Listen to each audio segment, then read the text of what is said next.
Syed Saddiq tarik semula saman terhadap PPBM.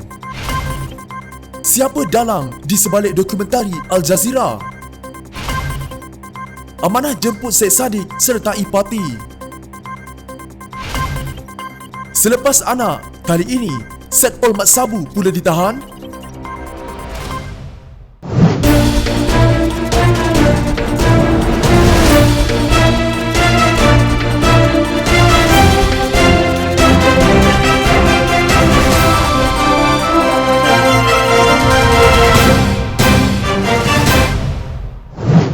Kalau nak ambil parti, ambillah. Kalau nak buang nombor keahlian saya, buanglah. Saya tidak akan melengah-lengahkan usaha tuan-tuan sekalian. Saya akan sentiasa mencipta ruang untuk membina negara. Bagi saya, rakyat dan negara itu paling utama. Itu kata Ahli Parlimen Muar, Syed Saddiq Said Abdul Rahman, yang menarik balik saman sivil yang difailkan terhadap Parti Pribumi Bersatu Malaysia atau Bersatu kerana melucutkan keahliannya pada akhir Mei lalu. Bekas Menteri Belia dan Sukan itu berkata demikian dalam kenyataan selepas parti itu melantik Naib Ketua Pemuda Bersatu Aizat Roslan untuk mengetuai sayap itu menggantikannya. Bersatu sebelum itu menghentikan serta-merta keahlian Syed Saddiq, bekas pengerusinya Tun Dr. Mahathir Mohamad dan 3 ahli parlimen lain termasuk Datuk Seri Mukris, Datuk Amiruddin Hamzah serta Dr. Mazli Malik pada 28 Mei lalu.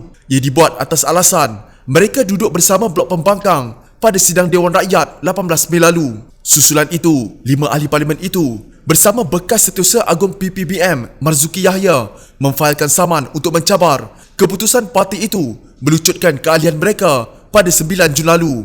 Mereka berkata, keputusan memberhentikan keahlian mereka tidak sah kerana Setiausaha Kerja Muhammad Suhaimi Yahya tiada kuasa menyingkirkan mereka disebabkan kedudukannya tidak diiktiraf Perlembagaan Parti. Dalam satu kenyataannya, Syed Saddiq yang juga bekas Ketua Armada Bersatu menganggap parti seperti keluarganya sendiri, bukan sekadar instrumen politik. Walaupun ada perselisihan, saya tidak pernah sesekali membawa ia keluar dari bilik mesyuarat. Semuanya untuk menjaga dan melindungi pemuda bersatu yang kami bina bersama. Pengalaman dan pengetahuan yang saya raih dalam pemuda PPBM besar nilainya. Hubungan yang kami bina dalam pemuda PPBM juga tidak akan putus. Apabila khidmat saya di dalam Bersatu dan Armada tidak diperlukan lagi, sudah tibanya masa untuk saya pergi, katanya. Tindakan salah lapor oleh Al Jazeera jelas sekali menunjukkan media ini mempunyai niat jahat terhadap Malaysia bagi memberi gambaran buruk Malaysia, menzalimi warga asing. Lantaran itu, ketegasan kerajaan sangat diperlukan. Pada saat-saat banyak pihak cuba untuk memburuk-burukkan imej negara, kata Ketua Puteri UMNO, Datuk Zahidah Zarif Khan. Ramai tahu, Al Jazeera juga sering menyiarkan berita berat sebelah dan sering menyerang kerajaan Barisan Nasional sebelum ini. Tapi, perkara itu tidak berlaku ketika 22 bulan pemerintahan Pakatan Harapan. Hari ini media asing itu sudah mula untuk memburuk-burukkan kerajaan Perikatan Nasional pula. Kenapa? Adakah ada pemimpin Pakatan Harapan yang berada di belakang media asing tersebut? Soalnya, beliau mengulas dokumentari bertajuk Lock Up in Malaysia's Lockdown berdurasi 25 minit 50 saat yang mengecam layanan kerajaan terhadap pendatang tanpa izin ketika negara melaksanakan langkah-langkah penularan COVID-19. Katanya, sayap UMNO itu mengecam sekeras-kerasnya sebarang tindakan jahat dan biadab pihak luar yang cuba menjatuhkan imej negara termasuk warga asing yang tinggal dalam negara ini. Untuk rekod sebelum ini, polis mengesahkan media antarabangsa Al Jazeera disiasat di bawah Akta Hasutan 1948 Seksyen 500 Kanun Kesiksaan kerana menyiarkan berita fitnah serta Seksyen 233 Akta Komunikasi dan Multimedia 1998. Pengarah Jabatan Siasatan Jenayah Bukit Aman, Huzair Mohamad berkata, Al Jazeera didakwa menyalahgunakan rangkaian perkhidmatan secara tidak wajar dalam laporan beritanya mendakwa Malaysia mendiskriminasi pendatang asing ketika menangani wabak COVID-19.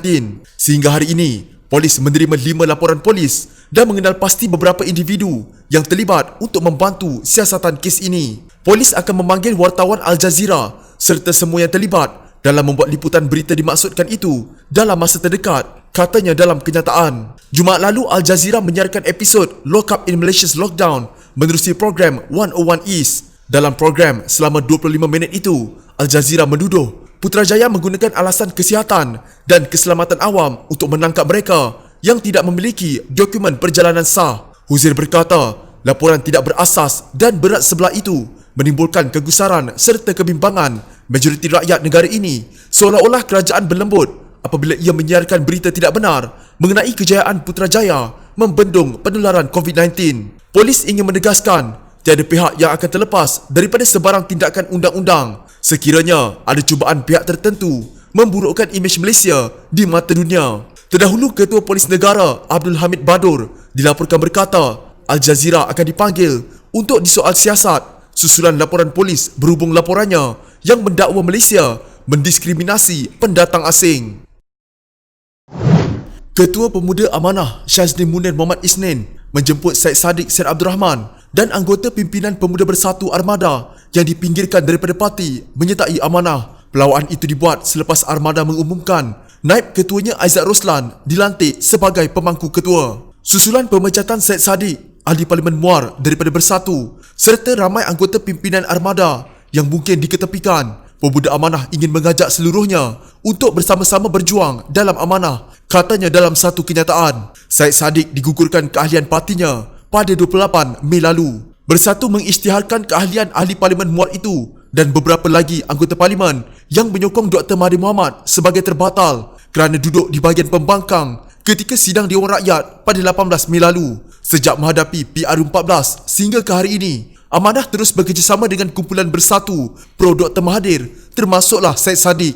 Pastinya Amanah sangat terbuka menerima penyertaan tokoh dan para aktivis anak muda ini ke dalam parti untuk bersama-sama memperjuangkan Malaysia yang lebih baik. Pemuda Amanah optimis bahawa penyertaan ini bakal merancangkan lagi dinamik gerakan anak muda dalam arena politik tanah air, kata Syazni. Sebelum ini Syed Saddiq berkata, dia tidak akan melengah-lengahkan lagi langkah untuk menyingkirkannya daripada parti itu, maka akan menarik balik saman sivil terhadap pemecatannya. Kalau nak ambil parti, ambillah. Kalau nak buang nombor keahlian saya, buanglah. Saya tidak akan melengah-lengahkan usaha tuan-tuan sekalian. Saya juga akan menarik semula saman sivil terhadap kes pemecatan keahlian saya dalam Bersatu. Apabila khidmat saya dalam Bersatu dan Armada tidak diperlukan lagi, sudah tiba masanya untuk saya pergi, katanya.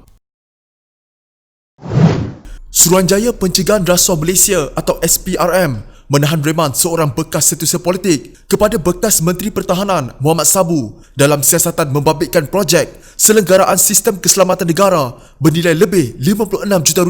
Magistrat Syahwira Abdul Halim mengeluarkan perintah reman selama 6 hari terhadap lelaki berusia 49 tahun itu bermula hari ini sehingga 13 Julai selepas mendengar permohonan SPRM di Mahkamah Magistrat Putrajaya. Katanya lagi, siasatan awal mendapati suspek kes itu menerima wang jutaan ringgit daripada sebuah syarikat sebagai balasan mendapatkan projek sistem tersebut secara rundingan terus dengan sebuah kementerian sekitar Ogos 2019. SPRM turut menyita pelbagai mata wang tunai yang dianggarkan bernilai lebih RM70,000 serta dokumen berkaitan projek berkenaan. Kes disiasat mengikut Seksyen 17(a) Akta SPRM menurut kenyataan Badan Anti Rasuah itu. Pada masa yang sama, Amanah membidas Suruhanjaya Pencegahan Rasuah Malaysia bertindak keterlaluan ketika menggeledah ibu pejabat parti itu di Kuala Lumpur susulan penahanan bekas setiausaha politik kepada presidennya Muhammad Sabu. Setiausaha Agungnya Dr. Hatta Ramli berkata,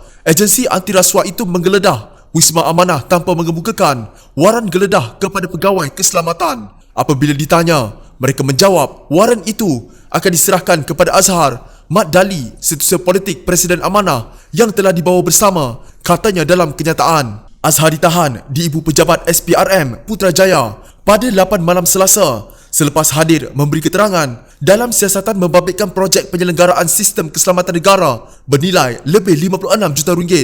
Portal FMT melaporkan SPRM turut menyita pelbagai mata wang tunai dianggarkan berjumlah RM71,729 dan dokumen berkaitan projek itu. Siasatan dipercayai tertumpu ke atas dakwaan suspek menerima jutaan ringgit daripada sebuah syarikat sebagai balasan mendapatkan kontrak pertahanan secara rundingan terus pada Ogos 2019.